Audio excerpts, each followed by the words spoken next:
This is Lois Whaley for Women Today and Yesterday. This is being made in April has also already been going for a couple of days, but I've been out of town and I'm just back now. But we will certainly begin with April 1st and a birthday from April 1st. First, we have someone well known today, Rachel Maddow. Rachel Maddow was born in 1973 on the 1st of April, and she is a host on television, MSNBC. In fact, she's the only female who is a primetime cable news host, Rachel Maddow.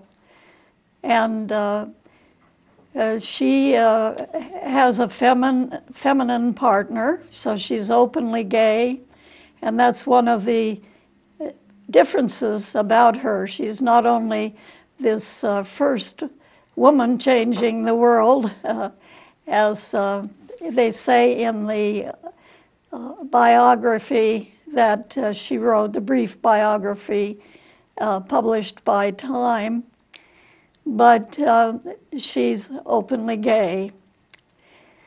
Now, also for the 1st of April is a woman from history. Her name, Sophie Germain. Sophie Germain was born in 1776 in Paris, and she was a scientist and mathematician. It's said that actually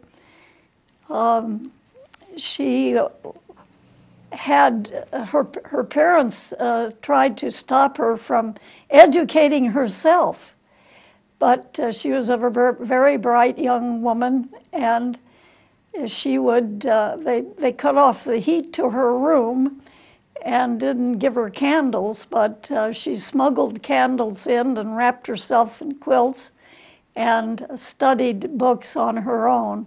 So she did become a scientist, and specifically, she was an expert in mathematics.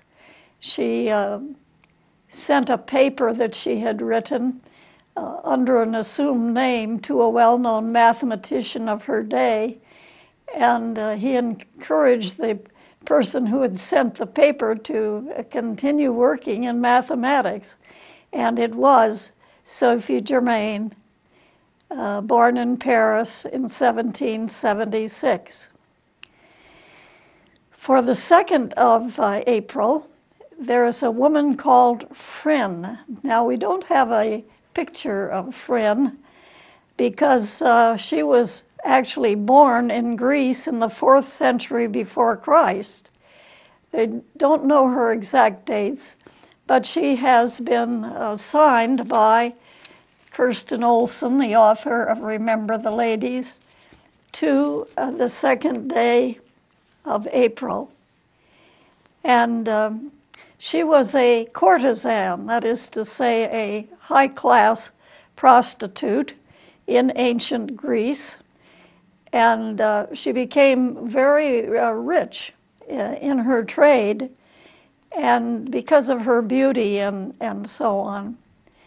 Now, one of the things that is noted of her history is that she had a sort of a ritual of pretending to be Aphrodite, the goddess of the moon, who and the goddess of love in ancient Greece, better known perhaps by the Roman equivalent name Venus. But one of the things that Aphrodite or Venus did on a regular basis was on the festival Poseidon, the god of the Greeks for the sea. One of the things that she did every year was to go down to the ocean, take off her clothes, and jump into the ocean and then walk out naked, stand there for a while, and then putting her clothes on. And that was a ritual that she performed.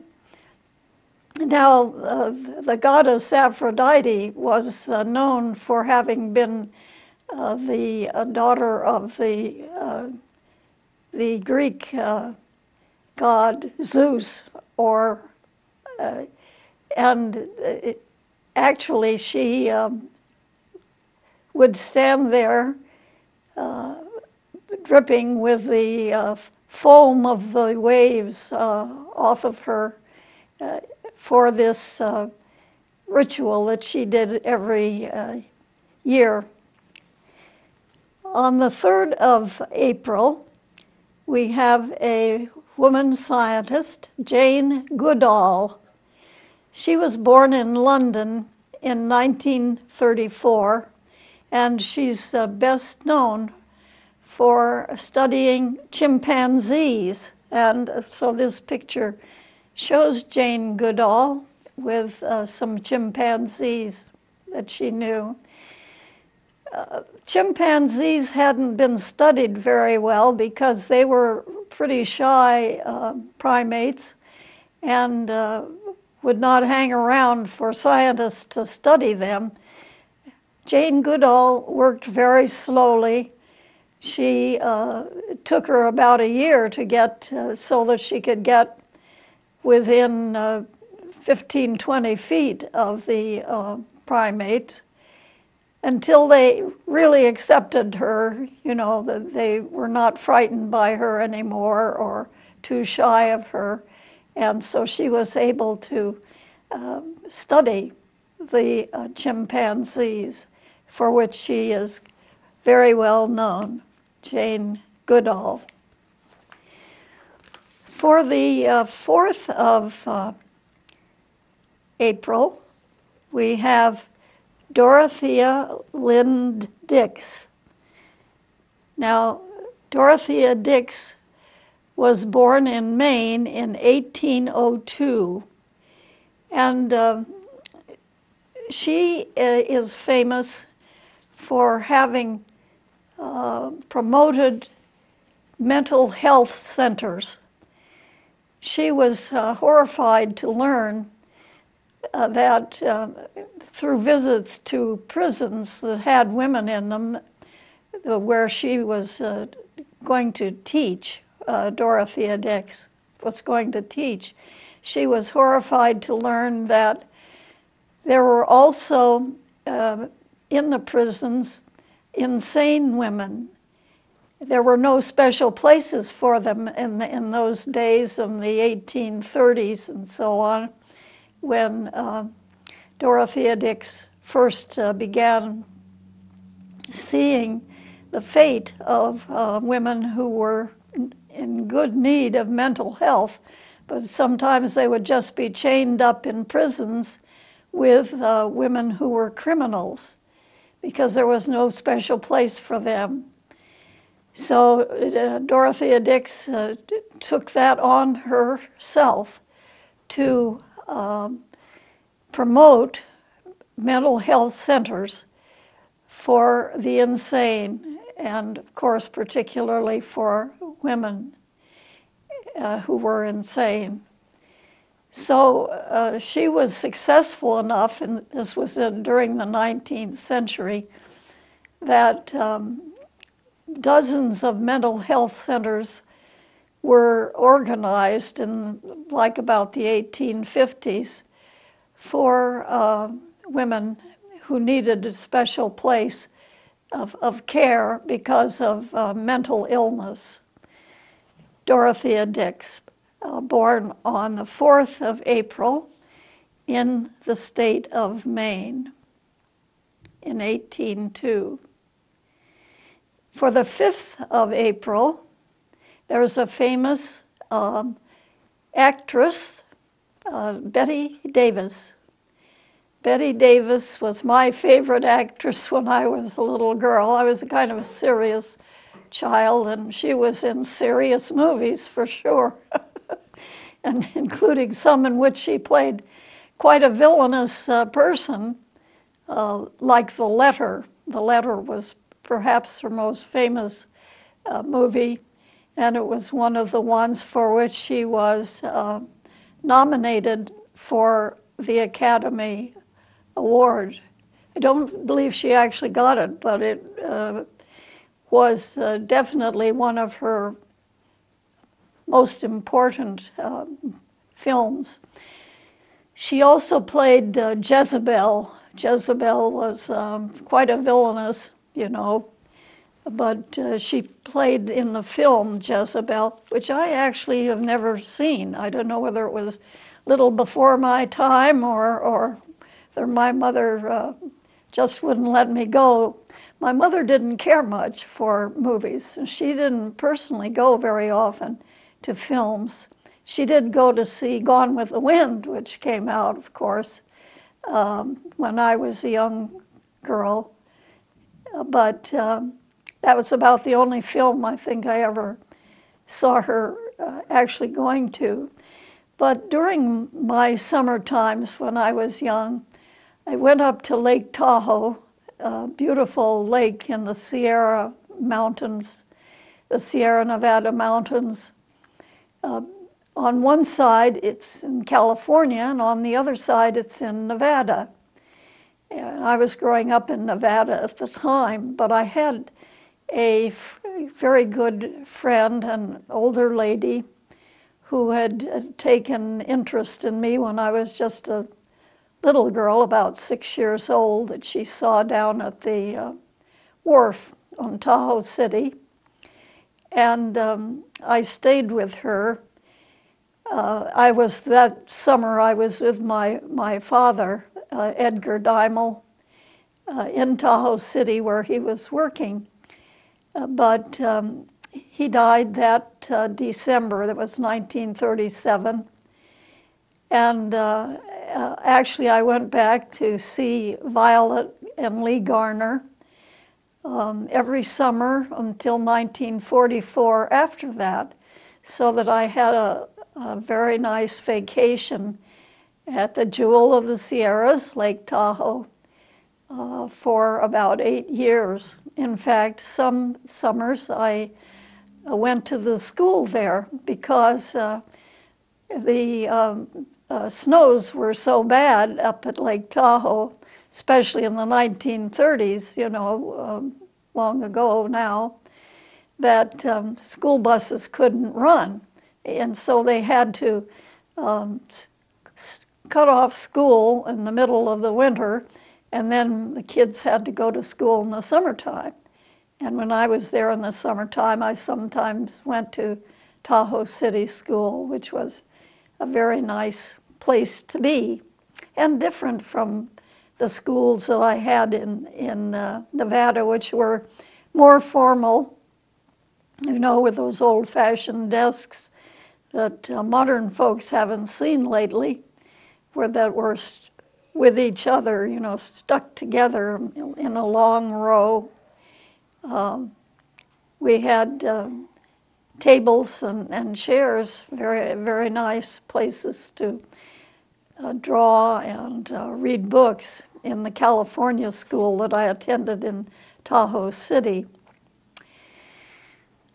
Well, for the 6th of April, we have a very different woman, an important labor leader. Her name, Rose Schneiderman. Rose Schneiderman was born actually in Poland in 1882, but her family moved to the United States when she was just a girl of about 8 years old, and she grew up basically in the United States. She worked in a factory that made caps, and she eventually organized the women who worked in that factory, and then went on to organize women in other factories, but especially in the cap making business, which was very busy business in those days when Men wore hats and caps, caps especially in the summertime. And of course, caps are necessary for a sport like baseball. So Rose Schneiderman was the person who organized this labor union. Let's see, it was called the Women's Trade Union League. In fact, she was president of the Women's Trade Union League for over 25 years, Rose Schneiderman. For the 7th of April, Billie Holiday. Billie Holiday was actually born Eleanora Fagan. She was born in Baltimore, and they think in 1915. But she became a well-known singer, and she brought the house down the first time she sang. So after that, that was her career, was singing. And she worked through the New York nightclubs, and eventually she sang with Count Basie and Artie Shaw. Count Basie had a black band, and since she was black, that was a special job that she had when she worked for Count Basie. But she was always having problems with prejudice against black people, and didn't hold her back as far as that was concerned, because she had a great voice, and audiences loved her, and they loved to hear her sing, and she loved to sing herself. However, she did have some problems, especially with drug addiction. And several times she managed to break the habit, but then she would go back to it and get addicted again. So it was a problem for her, for sure. And she was even, while she was in a hospital in New York, when she was dying, she was arrested for narcotics possession. But she was a generous person and much beloved in her trade as a singer. Now, one of the things she said about singing that is interesting is that she didn't try to sing the same thing the same way time after time, you know, every night the very same. She saw that it's not music if you do that, that you really need to personalize it and change it a little bit, the way you sing it each time, that's what makes it really music, and not just something like a close order drill.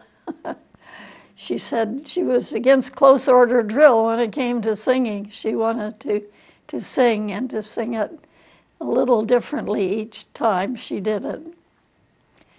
For April 8th, we have a woman who was particularly famous in the early days of film. Her name, Mary Pickford. Mary Pickford was born in Toronto, in Ontario, Canada, in 1893. And the author of my book, Remember the Ladies, points out that in comparison to the woman we just saw, Billie Holiday, she had a more luck in her lifetime. Now, I chose this particular picture because it shows her long blonde curls, which were very popular in the day when she was singing. So, of course, she didn't wear those all the time, but she did wear them when she was grown up. And they were sort of a signature of her to have these beautiful long blonde hair curls. She became, as I said, a movie star, film star, and she married a film prince. So she was a film princess.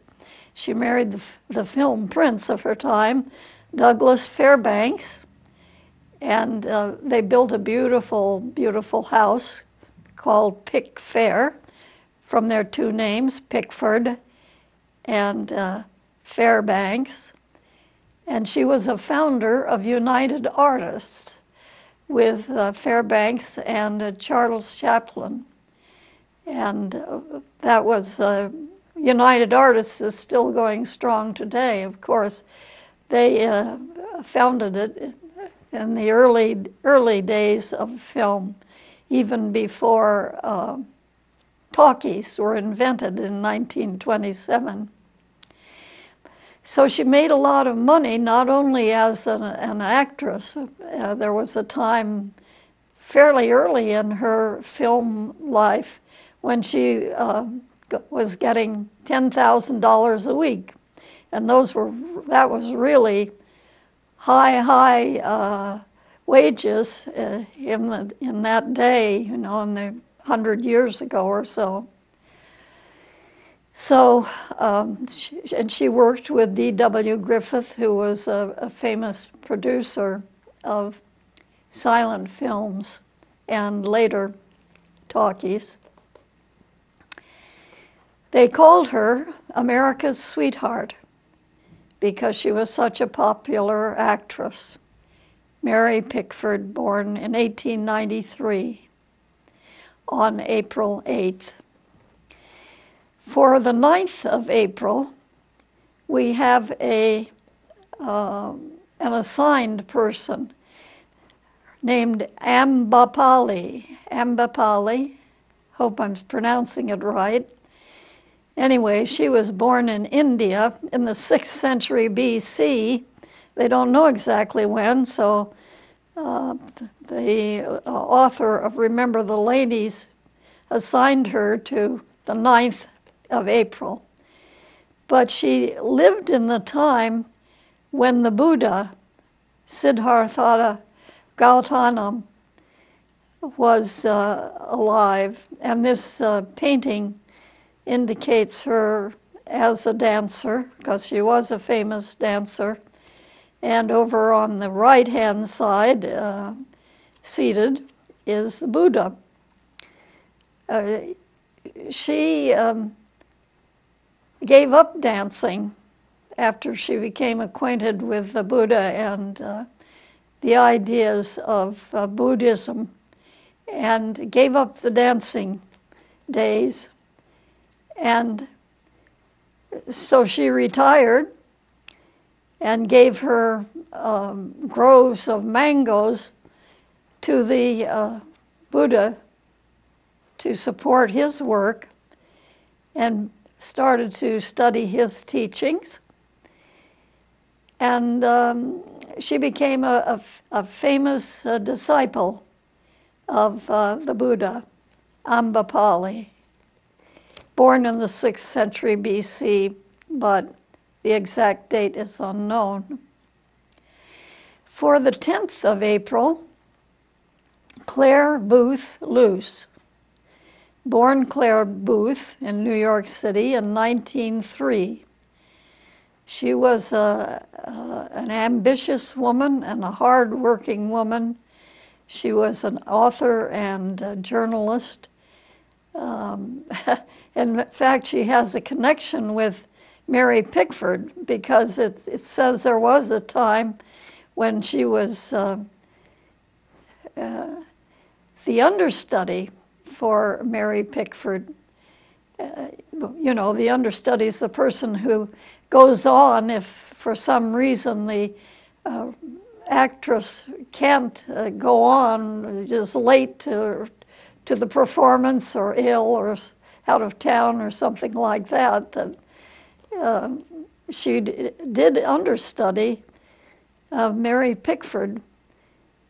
But she was an understudy for a long, long time, and Mary Pickford didn't get sick or anything. And she finally decided, Claire Booth that is, finally decided she'd better get a job where she herself could really do something rather than just sitting around and waiting to see if maybe the real actress of the play couldn't go on and she would have a chance to do the part. So she turned to journalism and began in 1930 as an editorial assistant for Vogue magazine. And then later she was a managing editor of Vanity Fair, another women's magazine, by 1933. And it was while she was in that position that she married Henry Luce, a millionaire who was the publisher of the magazines still running today, Time magazine and Fortune magazine.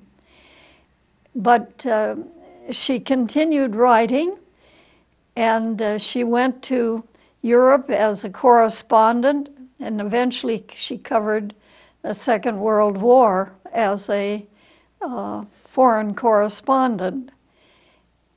And she wrote a play called The Women. And by chance, fairly recently, I saw The Women on TCM on TV. It was a play that was first running on Broadway called 1936. One of the interesting things about that play, and presumably about the play, certainly about the film that I saw called The Women, is there was not a single man shown. They talked a lot about men, but they didn't have any pictures of the men that were being discussed by the women of the play, The Women. It was all the women, and they're talking about their interests, including especially men. Well, that was 1936 when the play was on, and I believe that the film was made in 1940. It was about that time, certainly. And then in the 1940s, Claire Booth Luce ran for Congress. She ran as a Republican, and she was elected to Congress in 1942 and re-elected in 1944. In fact, in 1944, she delivered a keynote address at the Republican National Convention because she was one of their most famous politicians, being not only a politician but an author. And so she gave this keynote address at the National Convention of the Republican Party in 1944. And some thought that if she had been a man, she might have campaigned successfully for the presidency. But she didn't give that a try, especially in the 1940s, long, long ago. Instead, she became a diplomat, and she was appointed as the ambassador to Italy. She was a Catholic, I believe, by faith, and so she became basically the first woman ambassador in the U.S. history.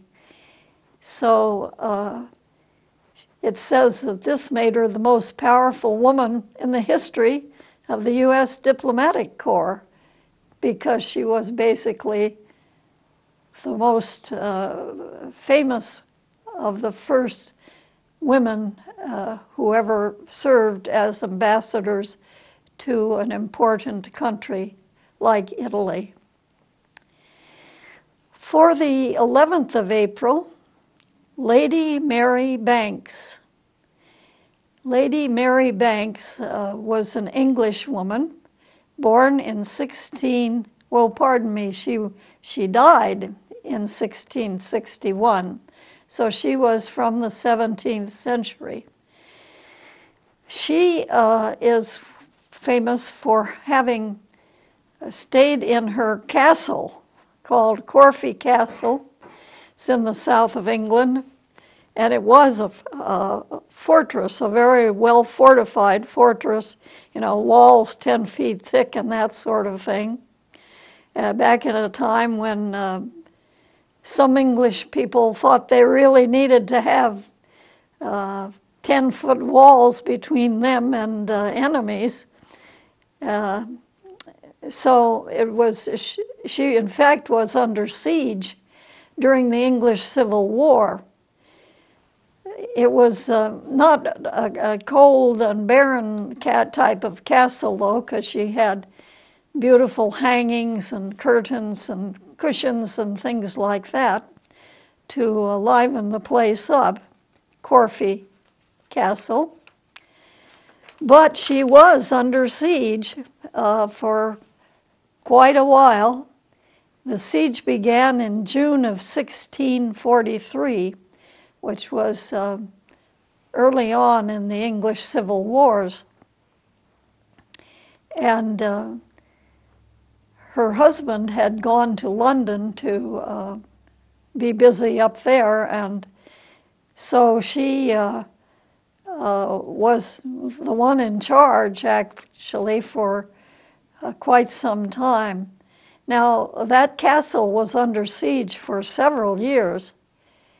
It was under siege until into the 1646, though.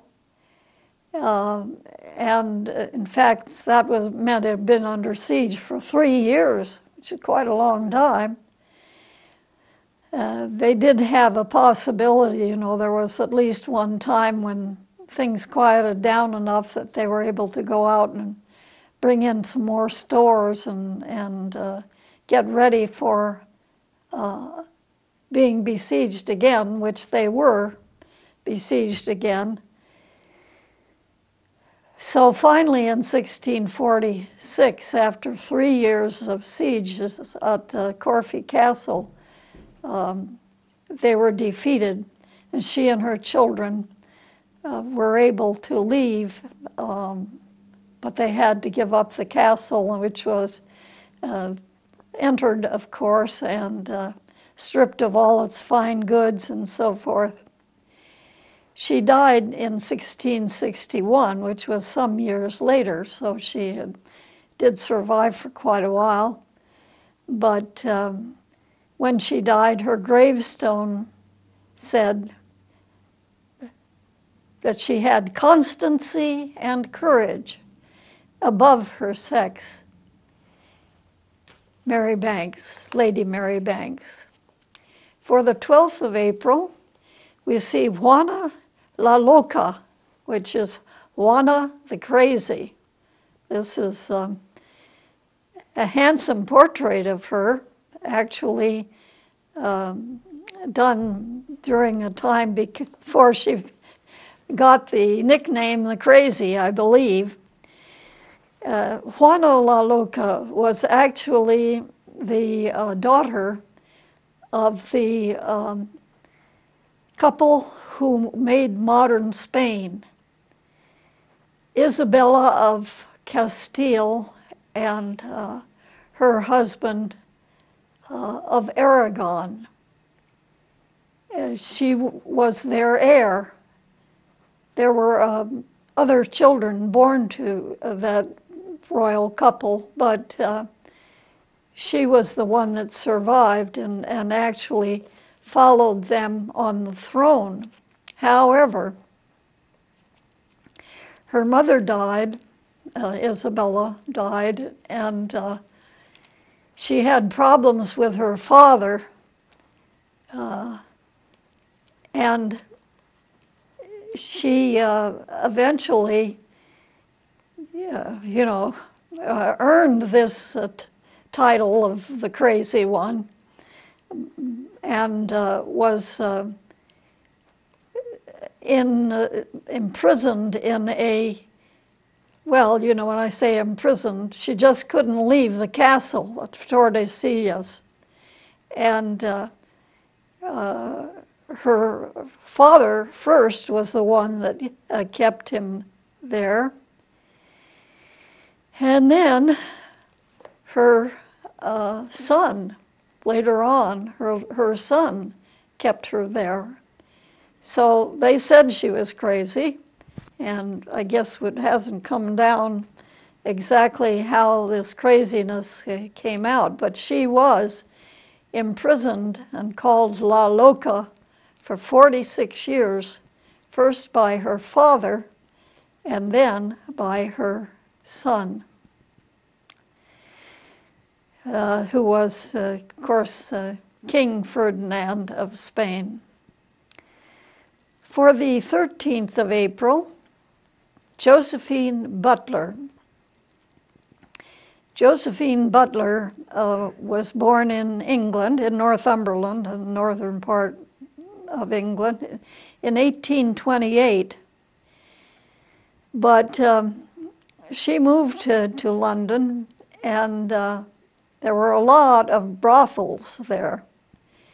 And she became the most famous madam of them all. I suppose this is, since this was the 19th century, and we have this picture of her in a fancy hat, Josephine Butler. And the English government passed a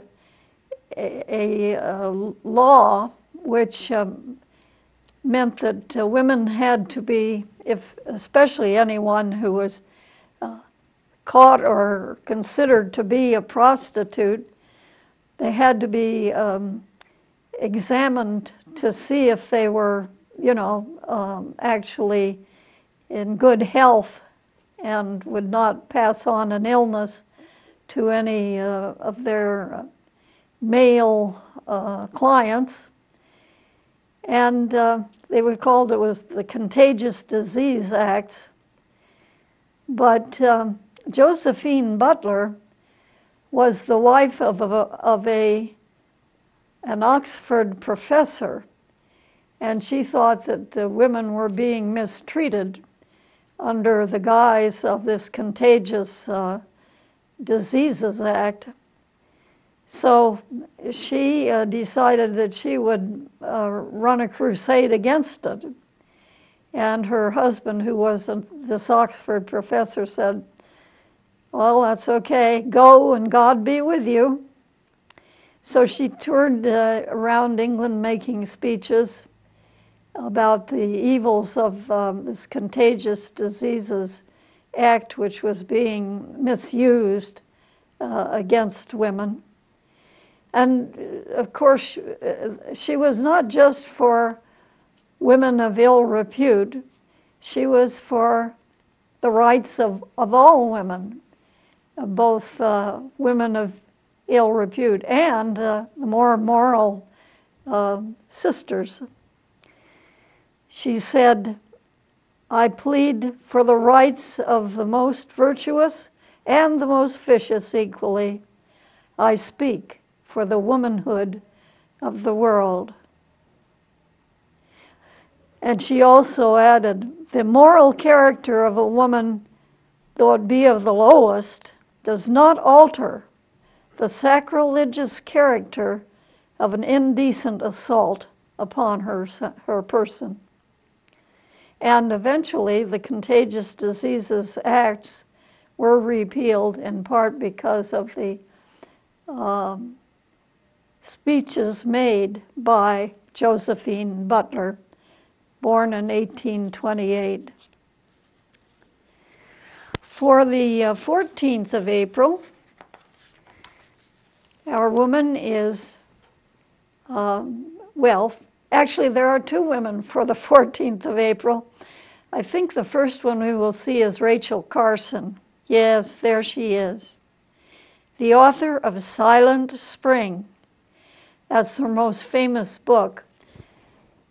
Rachel Carson was an important environmentalist, and she wrote this book in the 1960s called Silent Spring. The idea being that because of the overuse and misuse of pesticides, birds were dying, and Silent Spring would be the result if all the birds were to die or be frightened away. And her book was the real, you might say it was the real spur to the environmental movement when she wrote it in the 1960s, Silent Spring. But she was an author of other well-known books. And in fact, I have one of them here, one that I liked very much. It's called The Sea Around Us. She was a person who specialized as a scientist in oceanography, the study of the seas and the ocean.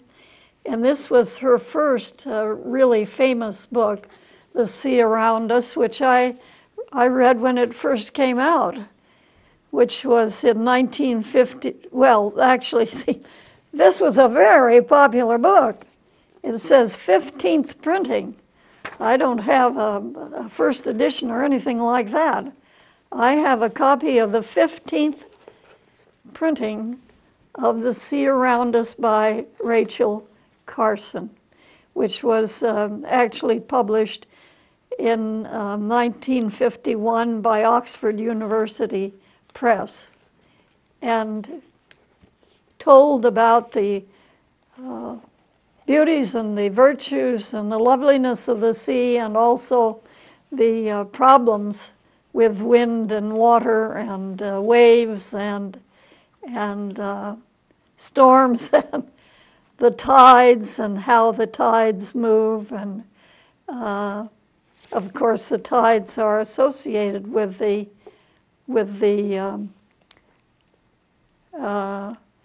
coming and going of the ocean inland, slightly anyway. One of the things that is interesting about this book, it shows a map. The map is of the North Atlantic, and it shows this dark thing you see here at the bottom, shows the Gulf Stream, how the waters of the warm Gulf Stream from the Gulf of Mexico go up along the east coast of America and then head across the Atlantic Ocean and are responsible, really, for a warming Ireland and England. If not for the Gulf Stream, it would be particularly cold, because the Gulf Stream passes by Labrador, which is on just about the same latitude as England. And Labrador is plenty cold, as you know, in the winter time especially. But the Gulf Stream warm waters make the weather in England and Ireland much more comfortable, and Northern Europe in general much more comfortable than they would be otherwise. So that was a bit about Rachel Carson and her books like Silent Spring and The Sea Around Us. Now, we have a picture of Annie Sullivan. Anne Sullivan, born in Massachusetts in 1866. She is her face is the upper face. She was the famous teacher of Helen Keller.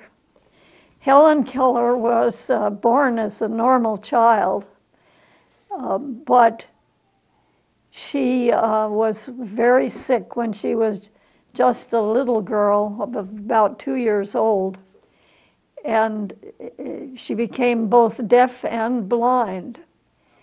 And because she could not communicate with others, and others could not communicate with her in our usual ways of talking, she was growing up as quite a wild child. Her parents felt very sorry for her, and they didn't try to restrain her or whatever, and they didn't know how, really, to communicate with her.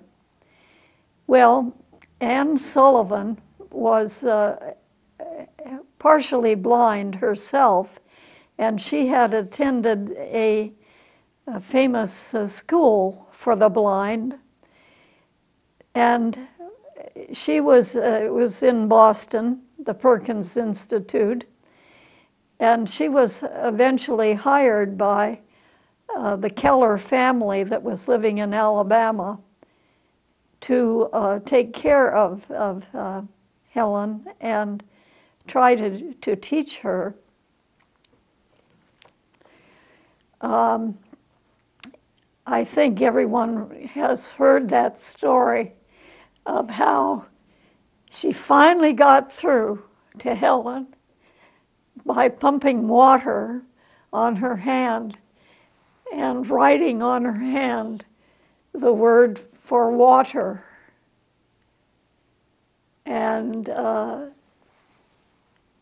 sort of moving the mouth in such a way that she could say wah, wah, at least wah part. And after that, Helen wanted to know the name of everything. She would run around and touch a tree, and Anne Sullivan, the teacher, would write the word tree in her hand. And eventually she learned to talk so that she could be understood fairly well, Helen Keller. And so Anne Sullivan was her famous teacher, and there's Helen with her. For the 15th of April, Isabella Stewart Gardner. As you can see, she's dressed up in very much of a 19th century style, including bustle, which was very popular in the 1870s. So this, she was born in 1840 as Isabella Stewart, born in New York. And this picture of her shows her in the 1870s. She was quite a wealthy woman. Her father had a lot of money, and she was his only heir, so she inherited money from him when he passed away. And in addition, she married a man who was very wealthy. And finally, he died. She became a wealthy widow. So she was wealthy by inheritance, had a lot of money.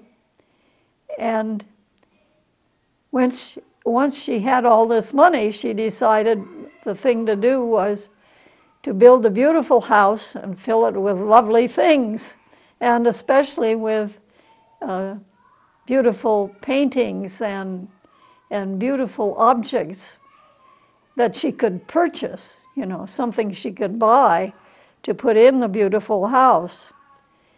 So she built this house called Fenway Court, which I think was in Massachusetts, in Boston, not mistaken.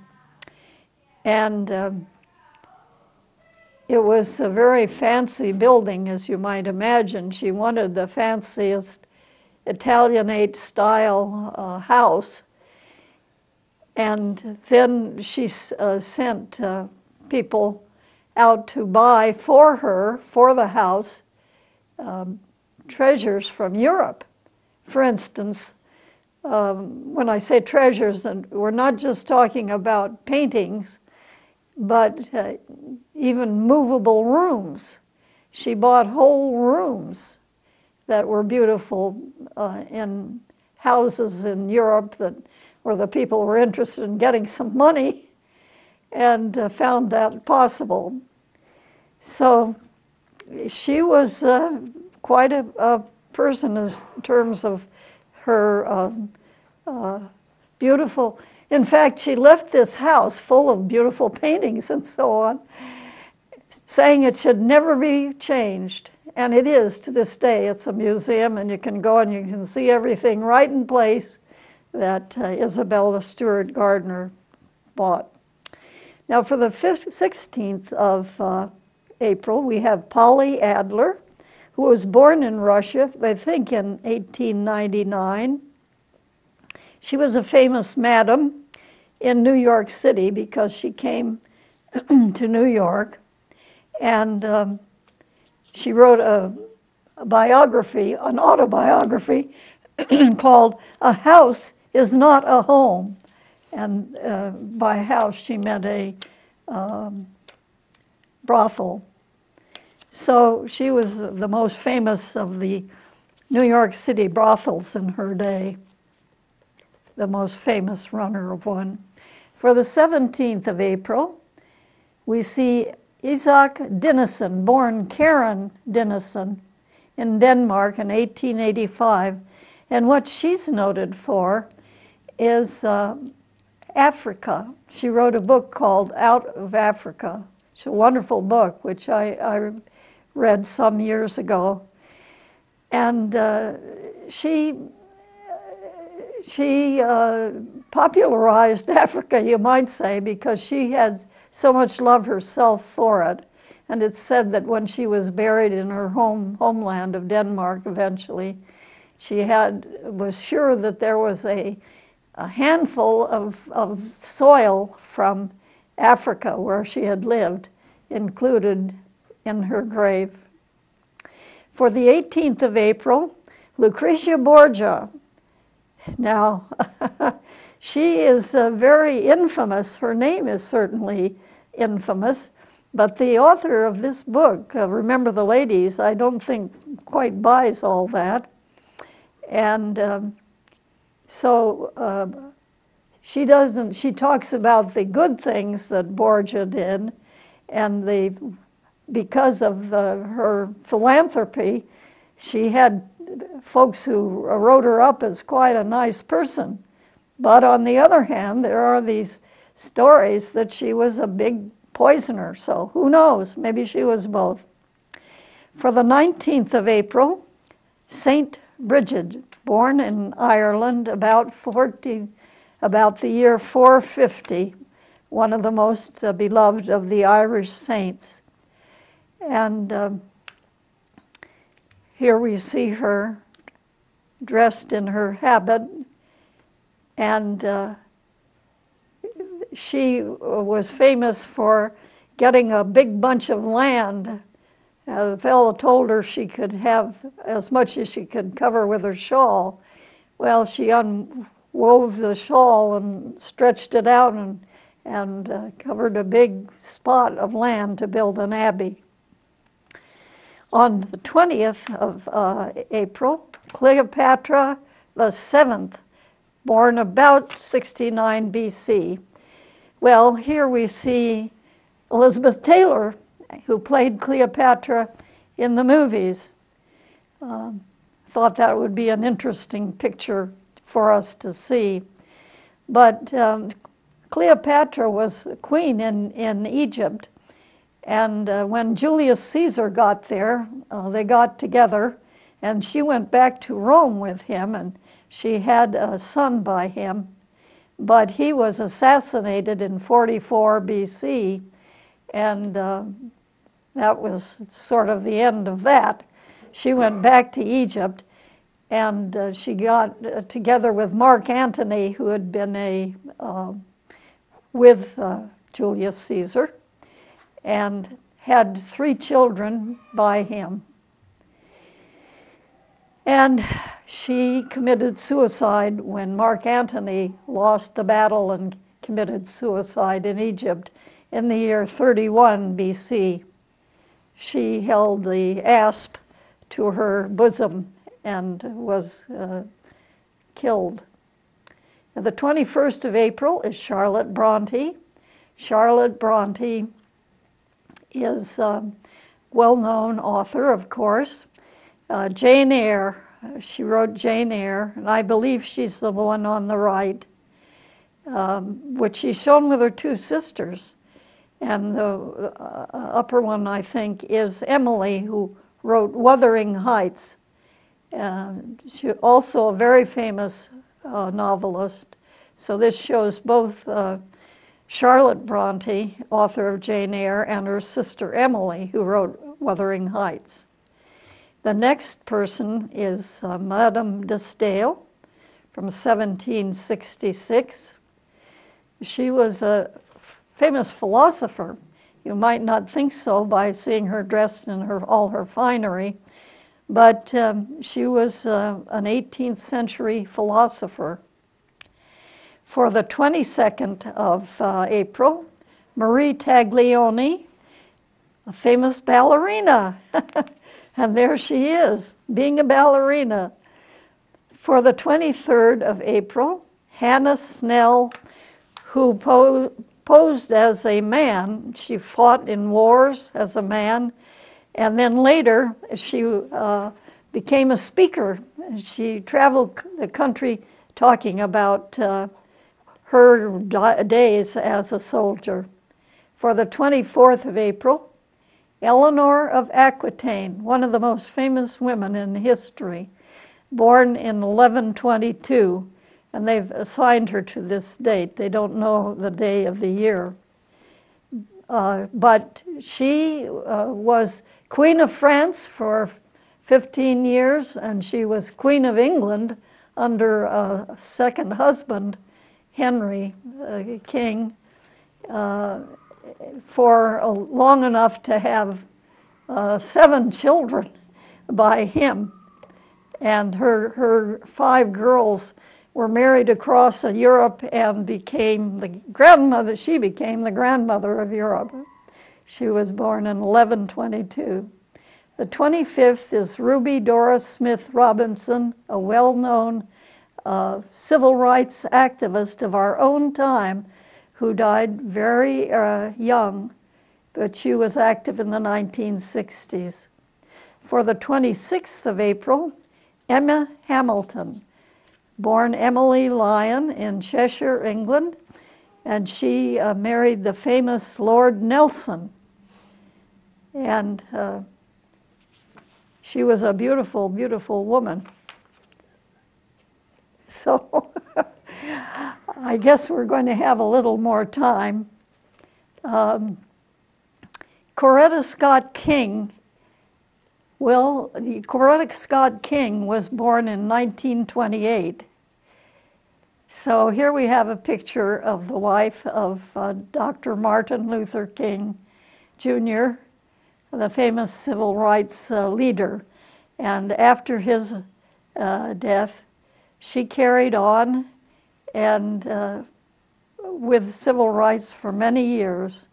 Coretta Scott King, born in 1928. She did die a couple of years ago, but she carried on his work after his death. For the 27th of April, Mary Wollstonecraft, an English woman born in 1759. This looks like it's from a magazine cover, probably, The Observer. But it is a nice picture that shows the face of Mary Wollstonecraft, who wrote probably the earliest well-known feminist book called A Vindication of the Rights of Woman. She had also written, she was an author generally, and 2 years before she wrote this Vindication of the Rights of Women, she wrote a book on the Vindication of the Rights of Man, because Thomas Paine had published The Rights of Man after the French Revolution broke out in 1789. So Mary Wollstonecraft was, she died young though. In fact, she died in childbirth. But she was the mother of Mary Godwin, the baby that was born to her in 1796, was Mary Godwin, who married the famous English poet Shelley, Percy Bysshe Shelley. And Mary Shelley, her daughter, was also a famous author. She wrote the book Frankenstein, which people still read, you know, a horror story. That's Mary Wollstonecraft's daughter, Mary Shelley. The 28th of April is Sarah Adler, and she died. This is a death date for Sarah Adler, who died at about 95. She lived to be a very old lady, but she was an actress in the Yiddish or Jewish theater for many years. And like I say, she was 95 when she died in 1953. So she had done her acting work, much of it for that matter, in the 1880s. Because the Jewish theater was banned in the place where she had been born in Russia, and her family moved to New York City, but she was active in the Jewish or Yiddish being the language of the Jewish people, the European language of Jewish people. She was a star in the Yiddish theater. Sarah Adler died in 1953. For the 29th of April, Catherine of Siena, shown here in her garb as a saint with a halo, but she was she had visions. She had visions of Christ, and when she grew up, she became a religious person. Not a nun specifically, but associated with the Third Order of St. Dominic. And those people lead lives of charity, chastity, asceticism, prayer, very much like nuns do. And it was mostly men, I guess, but it was willing to accept her partly because of the fact that she'd had smallpox, unfortunately, and her face was had been scarred by the smallpox. But she wrote religious works, and she was the one who convinced Pope Gregory XI to leave Avignon. Now this was in the 14th century, because she died in Rome in 1380, in the year 1380. And she was only 33 years old at the time of her death. But she was the one who ended the time, the popes left Rome in the early 1300s and moved to Avignon in France. And they were there for quite a long time, a number of decades they were there. But she was the one who persuaded Pope Gregory XI to go back to Rome from Avignon. And she was made a saint in 1461, which was not very long after her death, actually. She was sanctified. For the 30th of April, Alice B. Toklas, born Alice Babette Toklas in San Francisco in 1877.